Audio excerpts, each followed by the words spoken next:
Lipi la kufanywa baada ya kukamilisha mwezi wa Ramadhani? Waislamu wafanye nini au Muislamu afanye nini baada ya kutoka kwenye mwezi wa Ramadhani?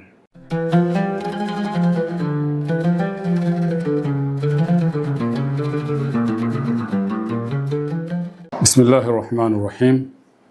Alhamdulillahi rabbil alamin. Wassalatu wassalamu ala rasulillah wa ala alihi wa ashabihi ajma'in wa ba'd. Fa inna asdaqal hadithi kitabullahi wa khayral hadi hadi Muhammadin sallallahu alayhi wa sallam wa sharral umuri muhdathatuha wa kullu muhdathatin bid'ah wa kullu bid'atin dalalah wa kullu dalalatin finnar. Allahumma a'idna minan nari, Allahumma a'idhna minal bid'ah. Wapendwa Waislamu, baada ya kumhimidi Allah subhanahu wa ta'ala na kumtakia rehema na amani Mtume Muhammad sallallahu alayhi wasallam, ni wasaa mwingine tena ambao Allah subhanahu wa ta'ala ametujalia nao baada ya kukamilisha mwezi mtukufu wa Ramadhani, mwezi ambao ulikuwa na mengi ya khairi na ya ibada ambayo bila shaka tuliweza kuyashughulikia tukitaraji kwa Allah subhanahu wa ta'ala kupata malipo ya ibada zote na khairi zote ambazo tumedumu nazo katika mwezi mtukufu wa Ramadhani. Lakini baada ya kukamilisha mwezi wa Ramadhani, swali ni kuwa madha baada Ramadhana?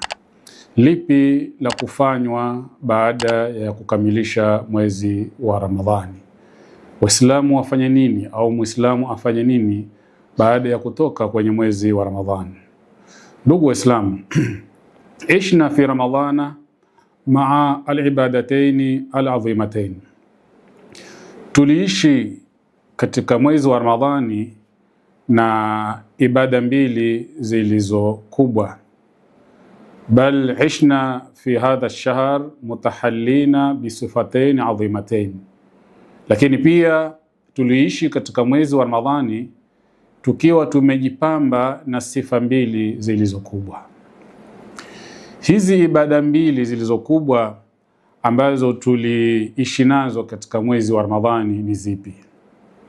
Mbali na ibada nyingi zilizokuwemo ndani ya mwezi huo, lakini ziko mbili ambazo zilikuwa ndio ibada kubwa zaidi ambazo Waislamu walijishughulisha nazo.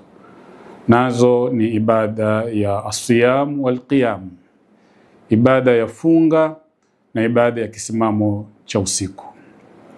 Mtume Muhammad sallallahu alayhi wasallam alisema, man sama Ramadhana imanan wa ihtisaban ghufira lahu ma taqaddama min dhanbihi. Yule ambaye atafunga saumu ya Ramadhani kwa imani na kutaraji thawabu, basi Allah atamsamehe madhambi yake. Bila shaka ndugu zangu, tulifunga kwa imani na kutaraji thawabu, na bila shaka tuna imani kubwa kwamba Allah subhanahu wa ta'ala ametusamehe madhambi yetu kwa saumu hiyo.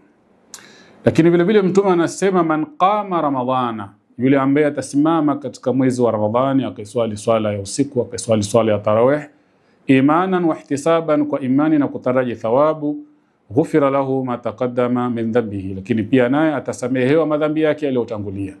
Bila shaka ndugu zangu, tulisimama visimamo vya swala za usiku, visimamo vya swala ya tarawih kwa imani na kutaraji thawabu. Hivyo basi pia tuna matarajio makubwa kwamba Allah subhanahu wa ta'ala ametusamehe madhambi yetu kwa kufanya ibada hizo.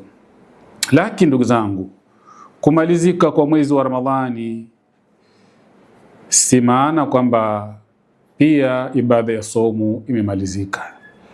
Lakini vile vile kumalizika kwa mwezi wa Ramadhani si maana ya kuwa ibada ya qiyamul layl, visimamo vya swala za usiku, kwamba ibada hiyo imekamilika. Mtume Muhammad sallallahu alaihi wasallam ametuelezea kuhusiana na ibada ya saumu. Ibada ya saumu ambayo yatakiwa iwe ndiyo maisha ya Muislamu ndani ya mwaka mzima mpaka kufikiwa na Ramadhani nyingine.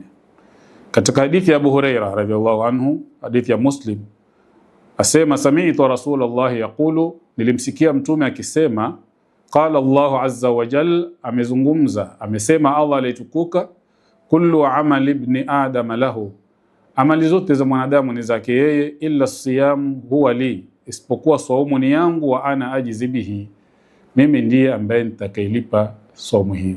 Hadithi hii inatuonesha ubora mkubwa wa ibada ya saumu, kwamba ni ibada maalumu ambayo hakuna anayejua malipo yake ila Allah subhanahu wa ta'ala.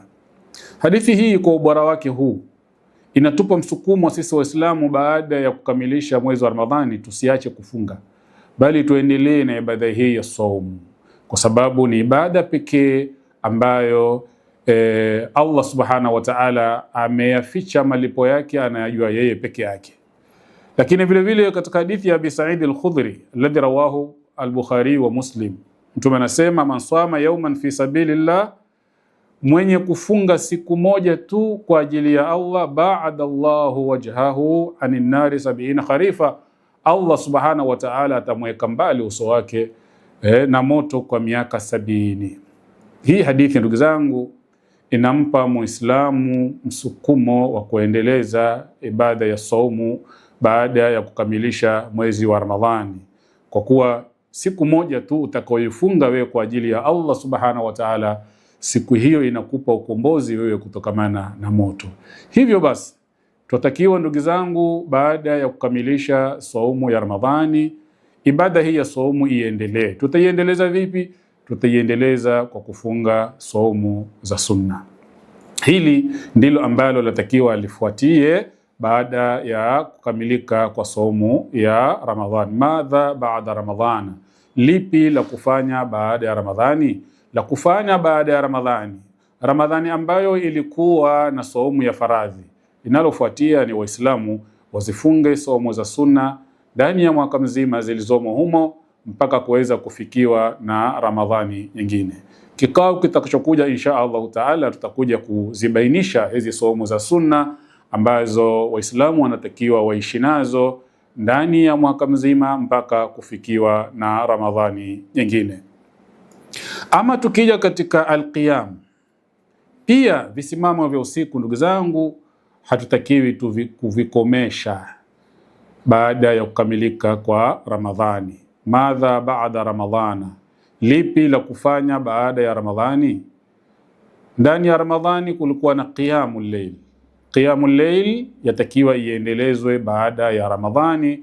Waislamu wasiache kujikurubisha kwa Mola wao kwa ibada hizi za usiku. Ndugu zangu, hadithi ziko nyingi, aya kadhalika zenye kutusukuma sisi Waislamu na kutupa mwelekeo wa kuendeleza ibada hii ya qiyamul layl. Abrazu ayati qiyamul layl, zile aya ambazo ziko kwenye wazi zaidi, ambazo zimejitokeza zaidi, bali yawezekana akawa Waislamu wanazielewa zaidi aya hizo zilizo na maudhui ya visimamo vya swala za usiku, ni hizi aya zifuatazo. Aya ya kwanza, Allah anasema, tatajafa junubuhum anil madaji'i yad'una rabbahum khawfan wa tama'a wa mimma razaqnahum yunfiqun. Allah anazungumzia watu wema, tatajafa junubuhum, wanazinyanyua mbavu zao, anil madaji'i, wanazitoa kwenye vitanda vyao, yad'una rabbahum khawfan wa tama'a, wanamuomba Mola wao kwa hofu na tamaa. Yani inafikia wakati Muislamu anaacha kitanda chake, ananyanyuka, anakwenda kumsujudia Mola wake. Aya hii inapatikana katika sura Sajda aya 16 mpaka 17. Ni aya ambayo inamfunza Muislamu awe na tabia ya kuacha kitanda chake usiku kwa ajili ya kumkumbuka Mola wake na kwa ajili ya kumsujudia Mola wake. Hili halipo Ramadhani tu, bali lipo katika maisha ya Muislamu. Lakini Allah subhanahu wa ta'ala anasema, kanu qalilan min al-layli ma yahja'un wa bil ashari hum yastaghfirun.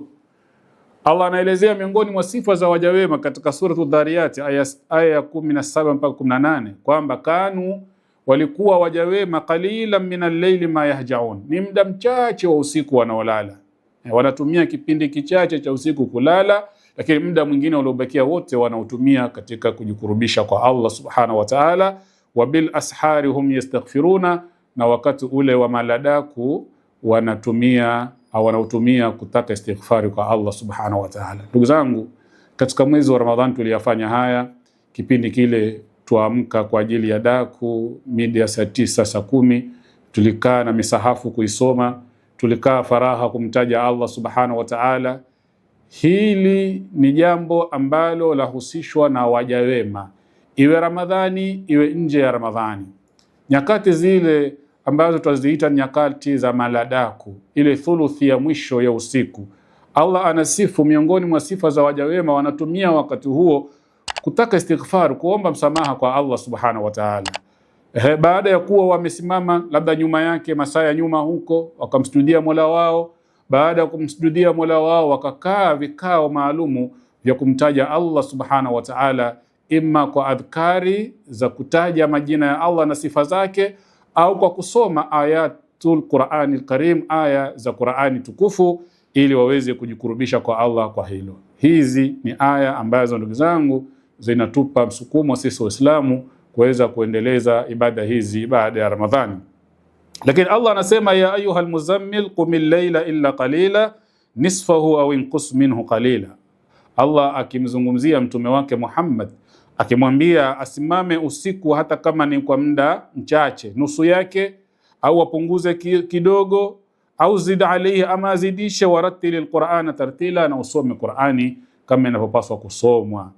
Allah subhanahu wa ta'ala anamuelekeza mtume wake Muhammad awe na muda wa kuweza kuisoma Qur'ani nyakati za usiku, lakini vile vile awe na muda wa kumsujudia Mola wake wakati wa usiku. Fi'lan mtume alikuwa akifanya hivyo, akisujudu kumsujudia Mola wake nyakati za usiku mpaka miguu yake inafura, mpaka mke wake Aisha radhiallahu anha anamuuliza, lima taf'al hadha ya Rasulullah, kwa nini unafanya hivi na ili hali Allah amekusamehe madhambi yako? Anasema, afala akunu abdan shakura, ikiwa Allah amenisamehe madhambi yangu, hivi mimi sipaswi kuwa mja wa kushukuru? Kwa hiyo nafanya yote haya kumshukuru Mola wangu kwa neema ambazo amenineemesha.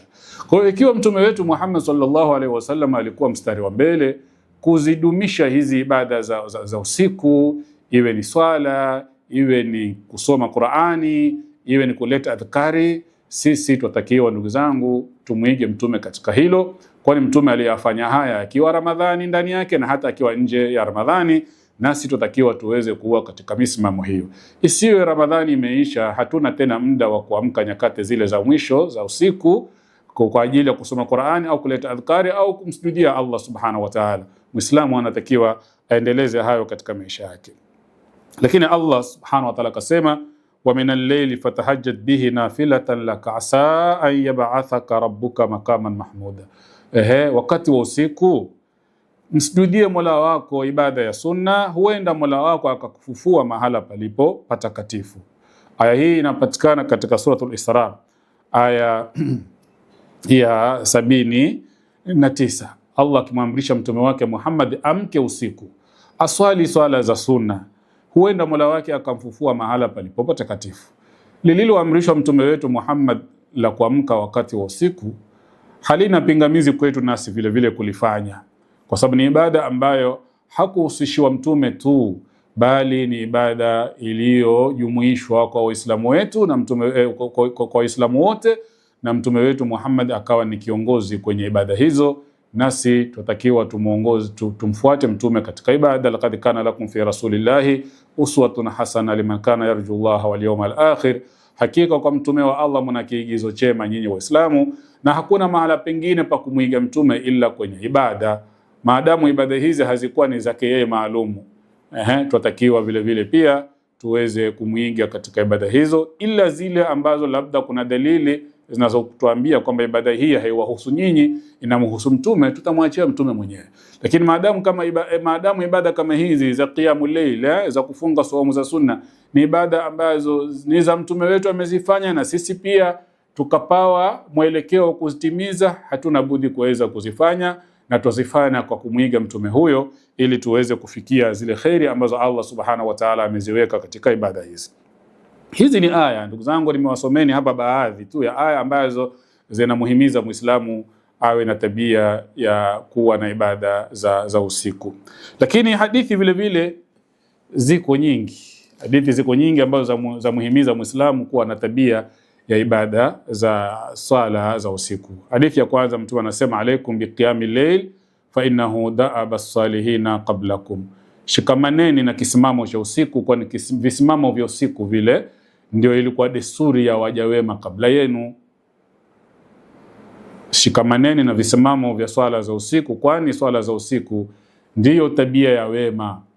Lakini Mtume akasema afdalu salati baada salati almaktuba as-salatu fi jawfi al-layl, swala bora baada ya swala ya faradhi ni ile swala ambayo inaswaliwa usiku. Baada ya Muislamu kuswali swala zake za faradhi za mchana kutwa mpaka zile za usiku za magharibi na isha, lakini anatakiwa atenge muda wakati wa usiku kabisa awe atamsujudia Mola wake. Hiyo ni ibada bora ambayo utaifanya Muislamu baada ya kuswali swala tano. Lakini vile vile Mtume anasema yanzilu rabbuna tabaraka wa taala kulla laylatin ila samai dunya, Allah anashuka kila usiku mpaka katika mbingu ya dunia. Hina yabqa thuluthul layl al-akhir, pale inapobakia thuluthi ya mwisho ya usiku, masaa matatu ya mwisho kukamilika usiku, Allah anashuka ila samai dunya, anauliza nani ana haja nimkidhie, nani anahitaji msamaha nimsamehe, nani ambaye ana lake aniombe niweze kumtimizia. Wakati huo ni wa Muislamu awe yupo macho, anamsujudia Mola wake, anamtaka Mola wake msamaha, anamuomba Mola wake anachohitaji. Bila shaka hadithi kama hizi zinampatia msukumo wa Muislamu, isiwe kumalizika Ramadhani iwe ndio mwisho wa sisi kushughulika na ibada za usiku. Lakini vile vile Mtume anasema aqrabu ma yakunu ar-rabbu min al-abdi fi jawfi al-layl al-akhir, ule muda ambao Allah yukaribu zaidi na Mola wake, Allah yukaribu zaidi na mja wake. Ule muda ambao Allah yukaribu zaidi na mja wake ni ule usiku wa kina kabisa, yale masaa ya usiku ya mwisho, yale ambao usiku umekomaa zaidi hapo kabla ya alfajiri kuingia. Huo ndo muda ambao Allah yukaribu zaidi na mja wake, kama ambavyo hadithi iliyotangulia inasema Allah hushuka ila samai dunia, na hapo yukaribu zaidi. Ikiwa Allah yukaribu zaidi na Mola wake, Allah yukaribu zaidi na mja wake akiwa kwenye samau dunia juu ya arshi yake, itakuwa yeye Allah yupo katika mbingu ya saba, iko mbingu ya dunia. Ikiwa yukaribu zaidi na mja wake Allah subhanahu wa ta'ala akiwa huko kwenye mbingu ya saba juu ya arshi yake, vipi akiwa kwenye mbingu hii ya dunia? Ina maana Allah daima yukaribu na waja wake. Lakini vile vile Mtume anasema rahimallahu rajulan qama min al-layli fasalla wa ayqadha imra'atahu, Allah anamrehemu mwanamume ambaye atasimama usiku akaswali akamwamsha mkewe. Fa in abat nadaha fi wajhiha alma, mke akikataa kuamka anamwagia maji katika uso wake ama sura yake, ili aweze kutokwa na usingizi, amke ajumuike na yeye kwenye swala ile. Mtume anasema Allah anamrehemu mwanamume kama huyu.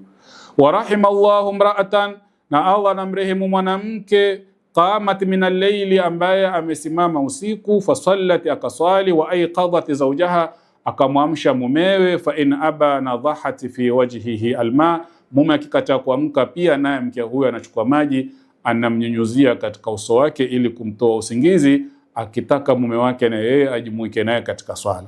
Yani ni ibada hizi ambazo tutakiwa tushirikiane ama tushirikishane, mume amshirikishe mke na mke amshirikishe mume, ili mradi kuonekane juhudi ya watu kushirikishana katika ibada hizi za usiku, na Allah subhanahu wa ta'ala atatia rahma katika nyumba hiyo na katika maisha ya watu hao.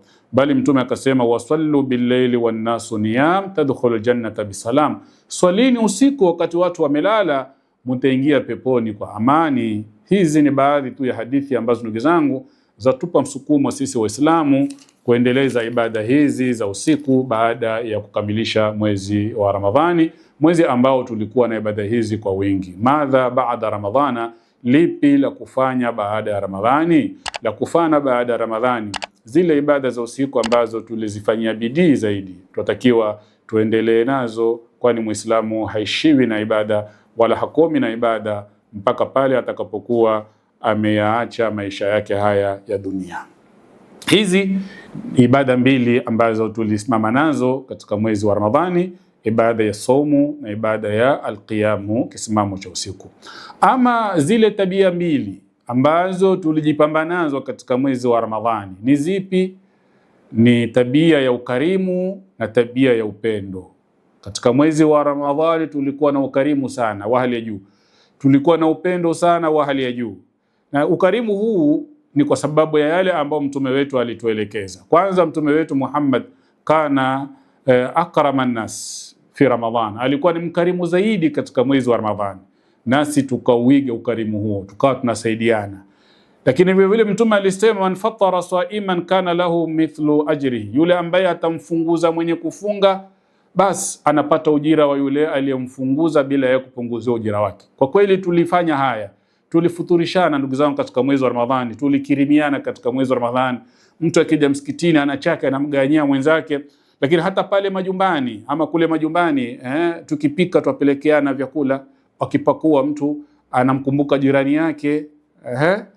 Tukawa tunaibana midomo yetu, tunabana ndimi zetu, hatukutukanana, hatukusengenyana, hatukufitinishana, kwa kuwa tuliyasimamia mafunzo ya mtume aliyosema, fa idha kana yawmu sawmi ahadikum fala yarfath wala yaskhab, mmoja wenu atakapokuwa amefunga asiwe ni mtu wa kutoa maneno machafu, kwenye kuropokwa maneno yasiyokuwa na mwelekeo, maneno yenye kutia chuki katika nyoyo, maneno yenye kutia hasara katika nyoyo za wengine. Tuliweza kubeba tabia nzuri kabisa, tulisimama na haya katika mwezi wa Ramadhani. Ndugu zangu, baada yote haya, ina maana mwezi wa Ramadhani kwa kuwa umeisha tuache ukarimu, tuache ule upendo ambao tulikuwa nao katika mwezi wa Ramadhani? La, ukarimu unatakiwa uendelee. Kama ilikuwa katika mwezi wa Ramadhani tumelinda ndimi zetu, hatukuwa tunatukanana, hatukuwa tunasengenyana, hatukuwa tunafitinishana, tunatakiwa tuishi hivyo.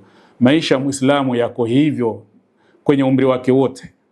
Kama katika mwezi wa Ramadhani tulikuwa tukikirimiana, aliena chake anamganyia mwingine, tunatakiwa tuendelee hivyo.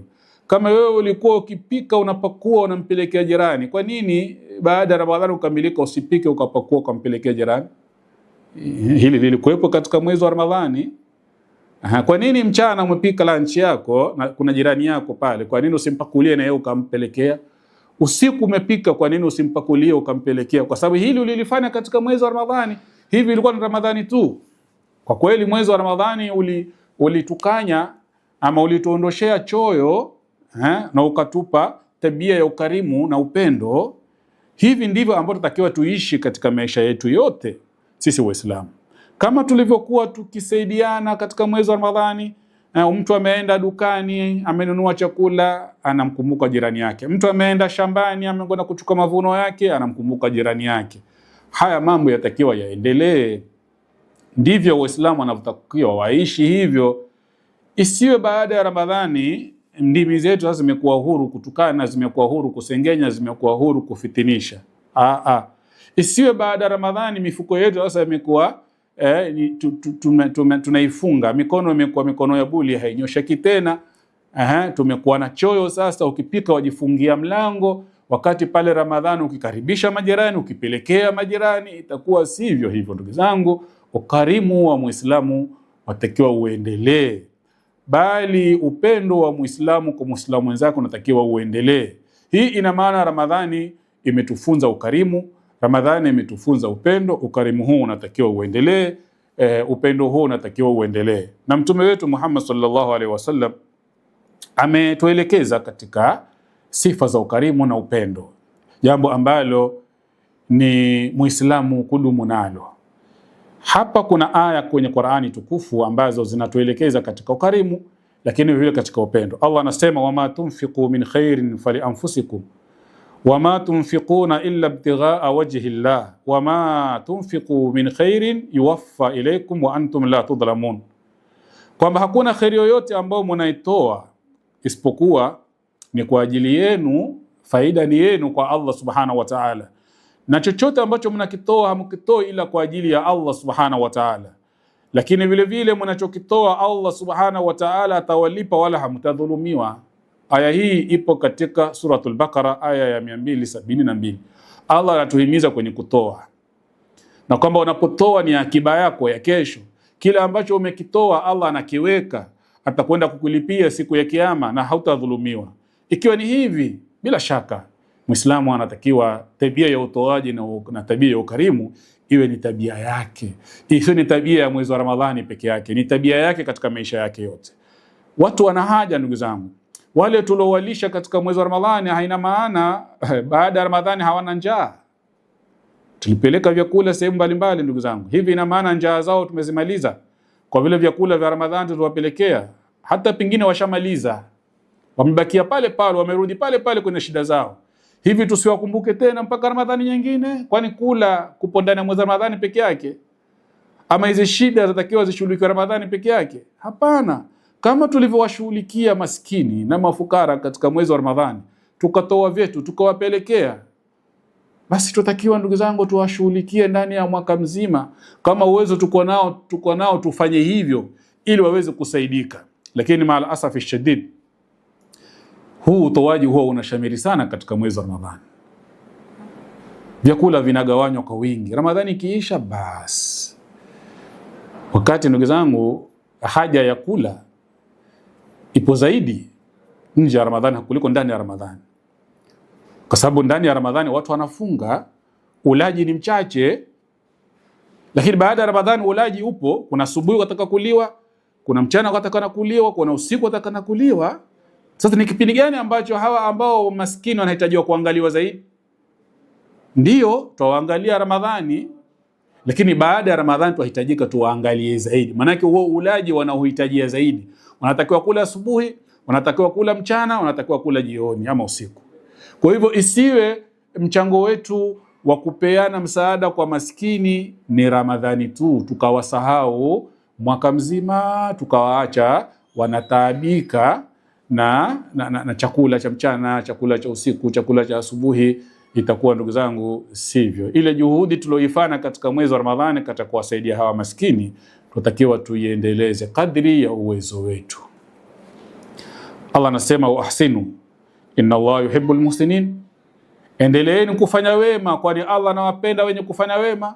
Kwa wema haukatiki, ihsani haikatiki kwa kumalizika Ramadhani. Ihsani zitakiwa ziendelee.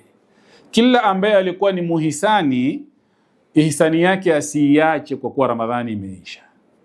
Kama ulikuwa wewe una mayatima na mafukara unawaangalia Ramadhani, usiache kuendelea kuwaangalia baada ya Ramadhani, bali ongeza zaidi, kwa sababu mahitajio ni makubwa zaidi baada ya Ramadhani kwenye mala ya mtana kuliko Ramadhani. Kwa hivyo ni jukumu lako kuweza kuona kwamba kile ambacho Allah amekupa uweze kukiendeleza, kukitolea sadaka na kukitumia kuwasaidia wale ambao wana mahitajio. Lakini Allah anasema waliyafu waliyasfahu ala tuhibbuna an yaghfira Allahu lakum wallahu ghafurur rahim. Watu wasamehe na wapuuzilie mbali. Yani watu wanapokosana wasamehe wale ambao wamewakosea na wapuuzilie mbali, wasiweke mafundo katika nyoyo zao. Waliyafu waliyasfahu ala tuhibbuna an yaghfira Allahu lakum. Hivi hamtaki Allah wasamehe? Allah anatoa himizo kwa waliokosewa wasamehe, kwa sababu mnaposamehe na Allah naye atawasamehe. Na kusamehe kwenyewe iwe ni kusamehe kwa kusahau kabisa, si usamehe lakini bado moyo wako umebeba fundo kwa yule ambaye amekukosea. Usamehe na kusahau. Kama tulisameheana katika mwezi wa Ramadhani, tukasahau chuki zetu ambazo tulikuwa nazo, tukaziachilia mbali, upendo tukaujenga, tukaondosha chuki, badala yake mahala pake tukaweka upendo, ndio maana tukawa tunakirimiana, tunasaidiana. Hii tabia ya kusameheana na kuondosha chuki katika nyoyo ni tabia ya Waislamu kwenye maisha yao yote.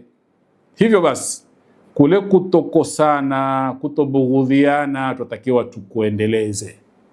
Kama katika mwezi wa Ramadhani hukutukana mtu, hukusonya mtu, hukufitinisha mtu, hukusengenya mtu, hukumuudhi mtu, haina maana kama baada ya Ramadhani wewe uanze kusengenya watu, kufitinisha watu, kuudhi watu, kutukana watu. Hapana, Muislamu anatakiwa aendeleze hiyo tabia. Kama ambavyo hukutukana mtu katika mwezi wa Ramadhani, usiendelee kutukana baada ya Ramadhani. Kama ambavyo hukufitinisha mtu katika mwezi wa Ramadhani, usifitinishe baada ya Ramadhani. Kama ambavyo hukusengenya wewe ndani ya mwezi wa Ramadhani, usisengenye baada ya Ramadhani. Kama ambavyo hukumuudhi mtu mwezi wa Ramadhani, usimuudhi Muislamu baada ya Ramadhani.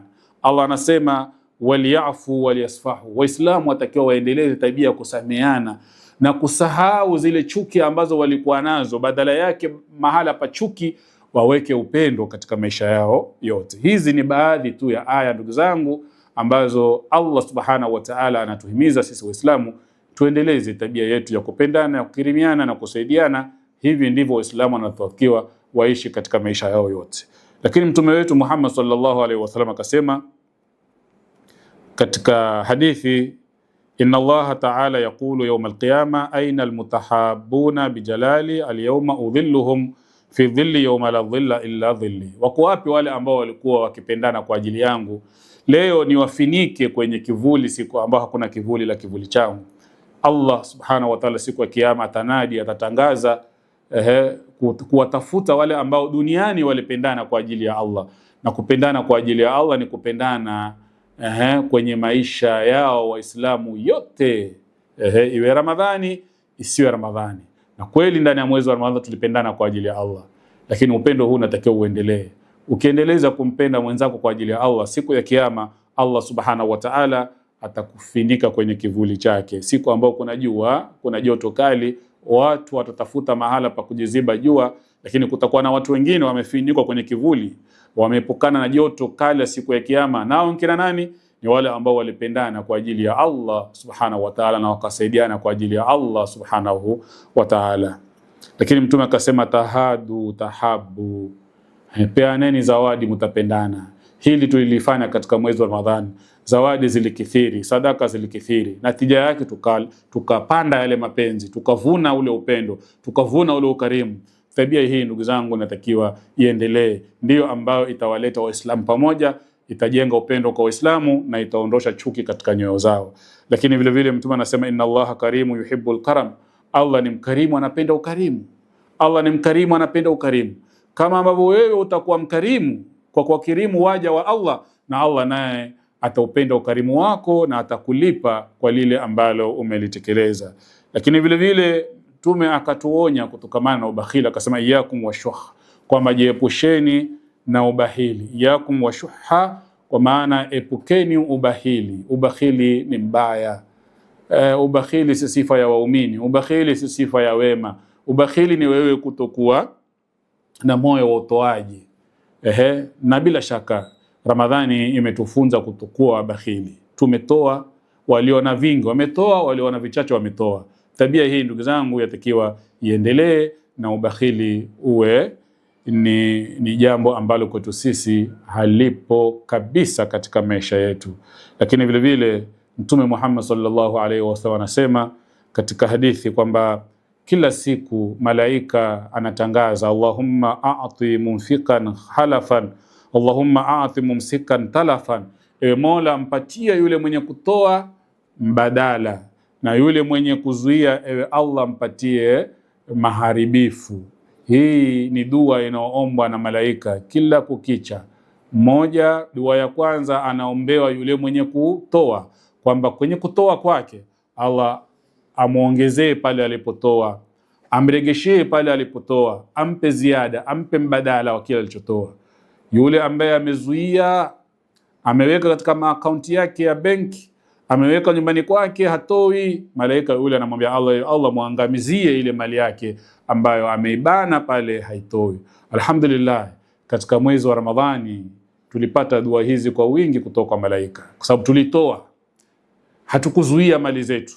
Walio na vingi wametoa na walio na vichache wametoa, tukaweza kupata dua hizi kutoka kwa malaika hawa za Allah subhanahu wa ta'ala kutuongezea mapato yetu. Lazima ndugu zangu dua hizi tuendelee kuweza kuzipata kutoka kwa malaika hawa kwa kuendeleza utoaji, ili tuweze kupata mafanikio na khairi katika maisha yetu yote. Ndugu zangu, madha baada Ramadhan, nini la kufanya baada ya Ramadhan? La kufanya baada ya Ramadhani ni haya ambayo nimeyazungumzia hapa. Zile ibada kubwa ambazo tulikuwa nazo katika mwezi wa Ramadhani, nao ni siyam wal qiyam, saumu na visimamo vya usiku, tuendeleze kama nilivyozungumza. Lakini zile tabia nzuri kubwa ambazo tulikuwa nazo katika mwezi wa Ramadhani, ukarimu na upendo, tabia hizi vile vile pia tuziendeleze, kwa sababu ndio Uislamu. Waislamu wanaishi hivyo. Kwenye kikao kitachokuja insha Allah taala nitakuja kuzibainisha hizi saumu za sunna ambazo tutakiwa sisi Waislamu kuendelea nazo ndani ya mwaka mzima mpaka kufikia Ramadhani nyingine baada ya kumalizika mwezi mtukufu wa Ramadhani. Subhanakallahumma rabbana wa bihamdik ashhadu an la ilaha illa anta astaghfiruka wa atubu ilaik wa sallallahu ala Muhammadin wa ala alihi wa sahbihi wa sallam walhamdulillahi rabbil alamin.